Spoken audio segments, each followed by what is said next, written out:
Tonight, the province has announced that new supportive homes and complex care spaces are coming to Prince George.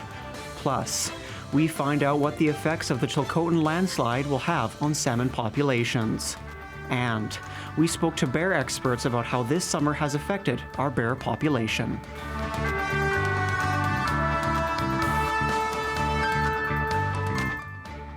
Good evening and welcome to CKPG News. I'm Adam Burles.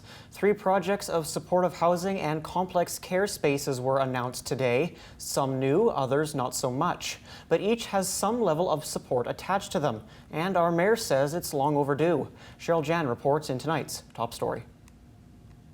The heavy equipment is on site at one of 3 locations announced. It has been a project in the works for several years now. Phase 2 of a 3-phase project of supportive housing. The project was announced probably 3 years ago. 3 buildings along the First Avenue. City purchased the land and BC Housing to build 3 buildings. And 2 of them involve complex care. And they got 1 build, and the second one I'm finally see is a breaking ground, which is very good. That project, once complete, will have 41 units of supportive homes, 10 complex care units, and a health clinic. The second of the 3 projects is on Queensway, formerly the Hardwood Place Apartments. The other one is a Queensway project that we turned the old motel into a supportive housing. I think it's 40 units, which was approved by the council back in early 2023. The province, through BC Housing, will convert that apartment building into a Reconnect Youth Village. Renovations have begun on that 40-unit project. And the third one is a new plan for the city. Located at 3177 McGill Crescent, BC Housing plans to build an additional 10 complex care units to be run in partnership with Northern Health. Supportive housing is the meals, the tenant supports, social supports, where the clinical supports through complex care are on top of that. But the important thing is they're embedded in the site. They're not, it's not people coming and going or people that, for the residents, they don't need to go 3 blocks away to get those clinical support. Mayor Simon Yu says that brings the complement of supportive and complex care housing units in the city to roughly 250 units. He says there always could be more. Overdue, but understand we are not the only one facing the issue. So we are in a queue like everybody else around the province waiting for the housing happening.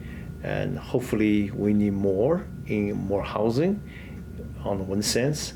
On the other sense, I wish that we as a society as a whole, that we be able to go back to the old days. We don't need that many supportive housing. The catch is having the support to provide supportive housing. I just want to make sure that the Northern Health and the BC Housing, together with the community living organization, they should have the program in first, and so the neighborhood, everybody understand what they try to do before they break the ground, and that will be crucial. With these additional supportive and complex care units, BC Housing says it has opened up 680 housing units altogether in the city.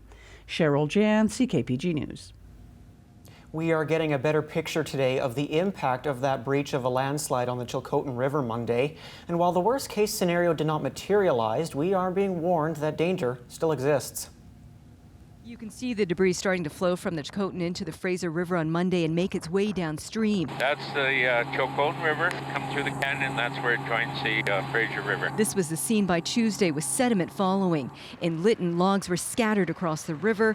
Where they'll end up is the big concern. Slopes remain unstable, boat launches are closed, and some campsites under evacuation. It was also very possible for the sheer amount of debris carried in this water to be quite dangerous to people and boaters on the water. And so it is largely about the behavior of this water. A spectacular sight in Hell's Gate in the Fraser Canyon. Debris is starting to make its way down the river, with some logs getting stuck in narrower spots. AirTram workers are keeping a close eye on safety. This is the narrowest point in the canyon on Fraser River, 33 meters wide. All that water needs to go somewhere, right? Further down the Fraser River, communities are taking precautions. New Westminster shut down its boardwalk, and in Hope, signs are warning people not to enter due to the flood watch. Wait till spring, because next year's freshet is higher than what it's going to be now. Okay. So we're not even going to be close to freshet. Water levels are not expected to be as high further downstream, but there is concern the push of the water will bring with it debris, and the mayor is concerned about possible dangers next spring. As the water drops, that wood's going to be on the beach all the way up. Next spring when the water comes up, all of that's coming down. All of that's coming down, so there's going to be a lot more debris next year than there is this year even. The natural dam created from the landslide is decreasing 2.5 meters an hour. The worst case scenario still appears to have decreased drastically. For now, it's become a spectator sport, with some lining the Fraser River for one thing. To see the debris. I mean, they played it up so much that it's going to come. Now I want to see it. We were waiting to see if it was going to get, tangled up at Hell's Gate or whatnot. And Well, I'm 74 years old and I ain't never seen no landslide before or the end results of the landslide. So, but I got my water and I got my cigarettes. It has been an eventful summer for emergencies in this province, from wildfires to landslides impacting a number of communities. Ironically, it was 5 years ago, almost exactly to the day, when a landslide adversely impacted salmon stocks. And the Chilcotin landslide does too. Once again, Cheryl Jan reports. There is a risk of further landslides, both upstream and downstream of the dam. As you will hear, the likelihood of a worst-case scenario is decreasing, but make no mistake, the risks are still there. A landslide last week has caused a great deal of concern, including for those who are raising red flags over the impacts on the salmon runs. But there's good news and bad news on that front. The upside is that we know that some Chinook were already passed before the slide happened. So I believe it's the upper Chilcotin Chinook stock that was already up there, already had access to the spawning grounds. There is another run of sockeye and Chinook that will be headed up, or are supposed to be headed up now. It's those salmon, those which are supposed to be heading upriver now, that are a source of concern, given the condition of the water where the Nechako River meets the Fraser River. We've all seen the pictures and videos of the Chilcotin meeting with the Fraser. It looks like chocolate milk flowing into a glacial stream, right? So all that debris can affect, how the fish breathe, anything washing down, anything that can, hurt the fish, those massive trees and stuff that are all washing down. And then aside from that is when they actually do get to that slide site. Dustin Snyder says at issue is the life cycle of a salmon. While the fish are resilient and may wait for better conditions, the window of opportunity closes quickly. From the time they hit the Fraser, they've only got, they've got 3/4 of a tank, and if they don't get there, too bad, so sad. And that's it. I'm not sure exactly how long they could kind of sit and wait for conditions to get right, but these fish are really resilient, and if conditions are good, they can wait quite a while if that water is cool and things are good down there. And the populations of salmon in question were also impacted by the big bar slide nearly 5 years ago exactly. This is kind of just one more thing, right? A lot of people will always ask, well, why are the salmon declining? What's wrong? What's going on? There isn't one silver bullet. There's a lot of things that aren't making things any better. This is kind of a death by a thousand cuts, if you want to call it that. And this is kind of, you're right, one more knife in the back, unfortunately. Schneider says it's now a matter of wait and see, that there isn't much that can be done for this endangered population of fish, something he says could have been and should have been looked at long before this particular event. Cheryl Jan, CKPG News. Prince George RCMP is seeking the public's help in finding a missing person. Police say 41-year-old Matthew Joseph James Holmberg was last seen around mid-June. RCMP says he spends a lot of time in the downtown Prince George area, but has not checked in with his family for some time, which is unusual for Matthew. He's 6 feet tall, 221 pounds, with a slender build, brown hair and blue eyes. If you have any information, you're urged to call police. And wildfires have continued to burn across our province, with some impacting our region. And this has had a huge impact on communities forced to evacuate. But what about the effect on the wildlife living in the forests? Tommy Osborne brings us more. Wildfires have once again dominated headlines this summer, devastating not just towns and communities, but also wildlife. Wildfires displace animals and force them to find other areas to live in. And while that makes perfect sense, experts say large mammals like bears may not be as prone to moving into a city as you may expect. Where we've had collared animals, animals fitted with GPS tracking devices during an active wildfire, we've seen them move out of the way of the fire, and they're back within a day or two, right back to where they started, and probably the fire's still smoldering in that area. So for those large animals, they're very resilient.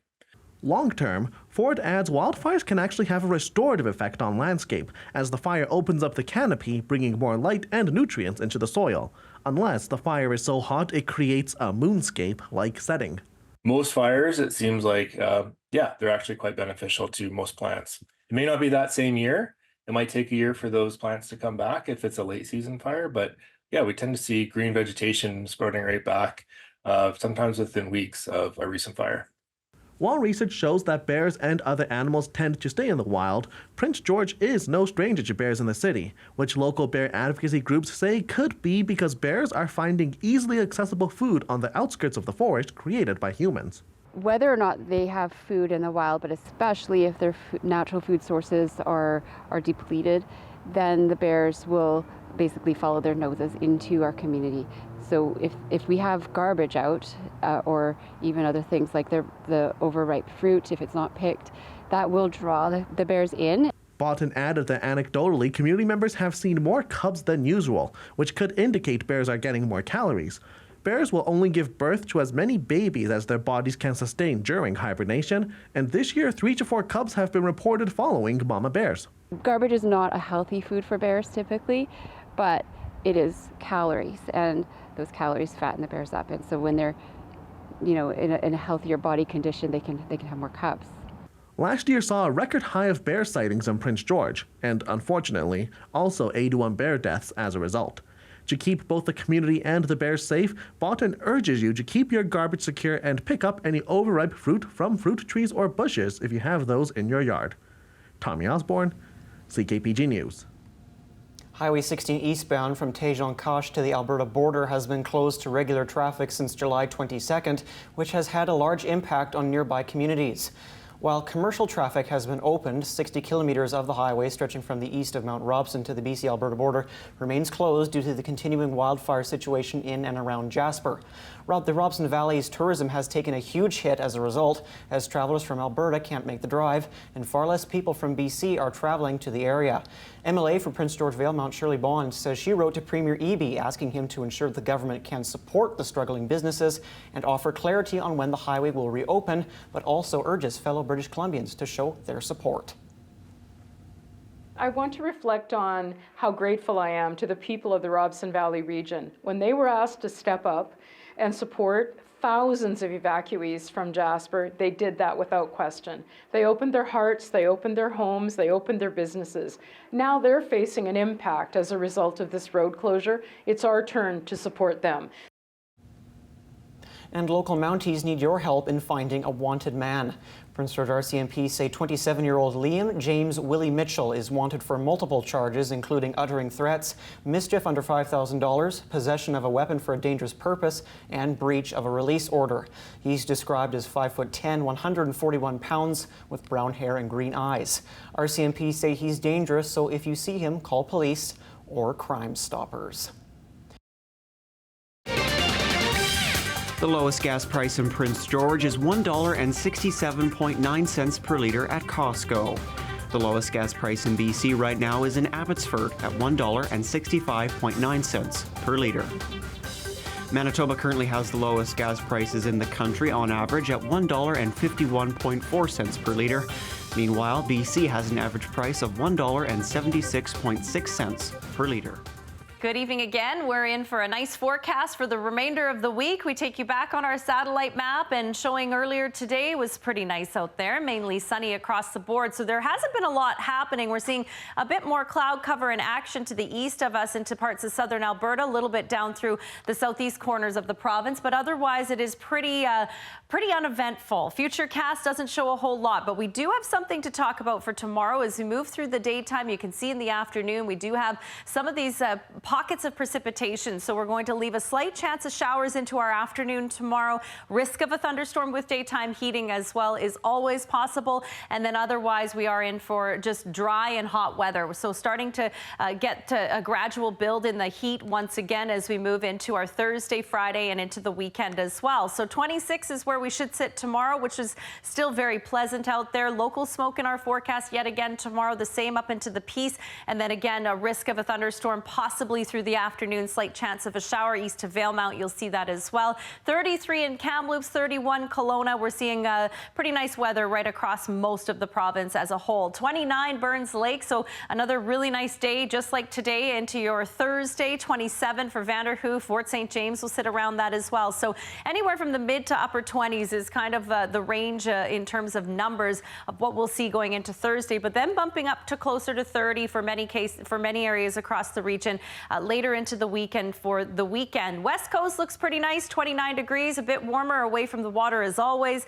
Local smoke actually down through the south coast, though, seeing some of that smoke pushing down from the north. 23 degrees in Edmonton, beautiful sunshine there, some cloud cover in through Regina tomorrow, so pretty mild, but certainly not going to be very bright. And a different story in Winnipeg, a bit cooler tomorrow with a chance of showers in the forecast. Further over towards the eastern half, not too bad. Over in the Maritimes, though, lots of sunshine returning. It was a bit unsettled the last couple of days, but tomorrow looks pretty nice. Sun cloud mix for our weekend on our big map. It is mild and dry, and again, really going to see things heating up over the next few days. So Burns Lake will sit at about 8 tonight. Overnight lows aren't too bad, back into the double digits by Saturday night, but otherwise into the singles. 29 Thursday, Friday. Lots of sunshine to enjoy. Mackenzie 10 tonight, 26 tomorrow, and then a bump in temperatures and topping out at 29 for Friday, Saturday. So those are sort of the warmest days of the next few, with the strongest point of this ridge. McBride 8 tonight, up to 28 and 29 for Thursday, Friday,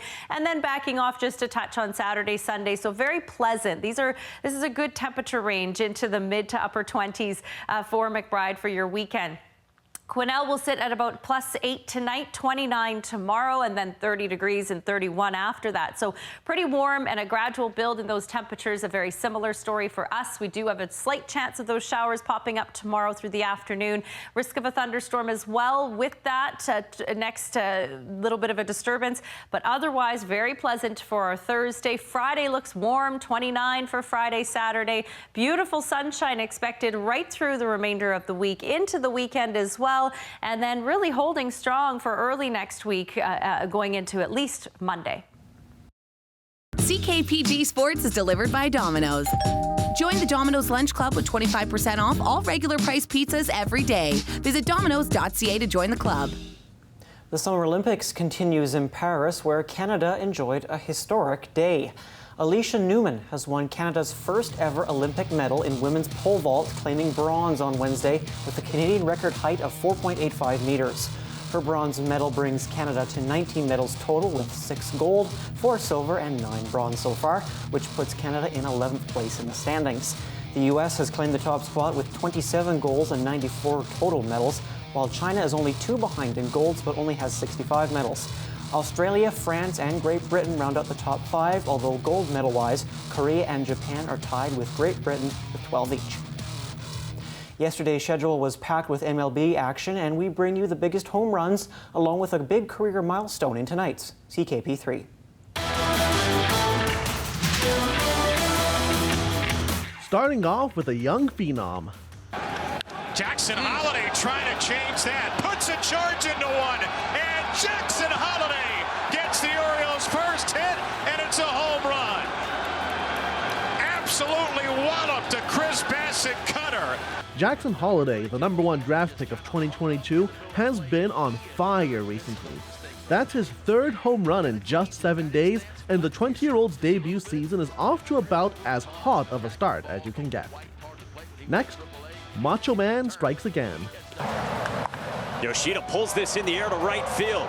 Fraser backs up at the wall. Gone! Massa stays high, and the lead is 2.